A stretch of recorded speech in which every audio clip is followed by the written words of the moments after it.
After a bye week for our 5A schools, all 5 MISD programs are back in action this week. Welcome to the pregame show. I'm Ted Madden. We had only 2 games last week, but they were good ones, and we'll start with Mesquite Horns' game at Rockwall. The Jags trailed 14-7 at halftime, but came back with a field goal and then this touchdown pass from Legend Bay to Kevin Majera, and Horn had a 17-14 lead. Rockwall retook the lead just about a minute later, and then it got crazy in the fourth quarter. The Jags sophomore running back Levon Morton ran for 247 yards in this game.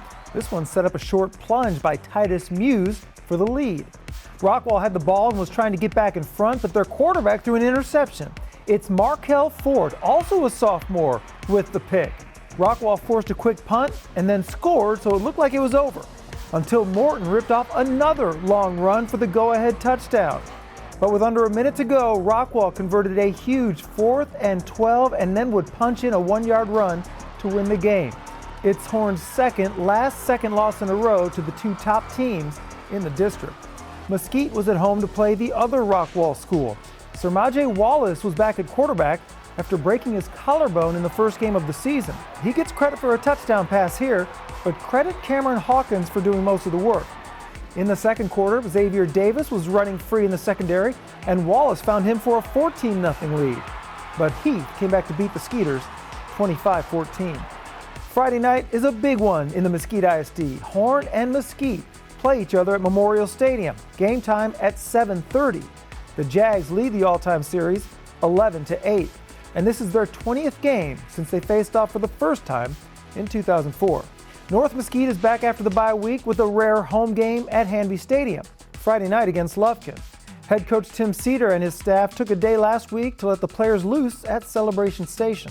Not Groundhog Day, but to a degree you're doing the same type of thing every day, and now when you get out there and you play a little miniature golf and you rim one around and everybody's hooting and hollering and screaming, it's a lot of fun and just kind of gives you just that little pep in your step. West Mesquite will play at the $70 million McKinney ISD Stadium and Event Center.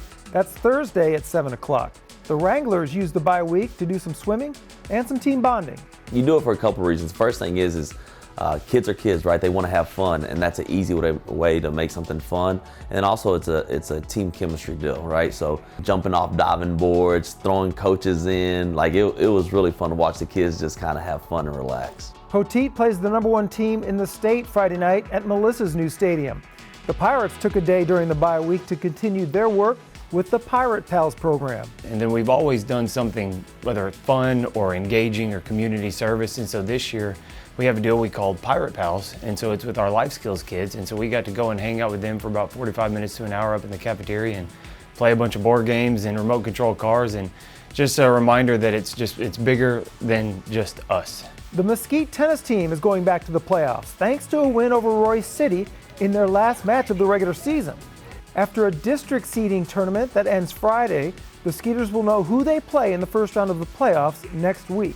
It's a big deal. It's a big deal because they made it last year, and we had a lot of kids return from last year.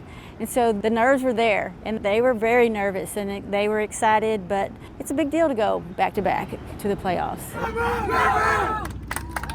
That's it for the pregame show. Thank you for supporting Mesquite ISD Athletics, and enjoy your game.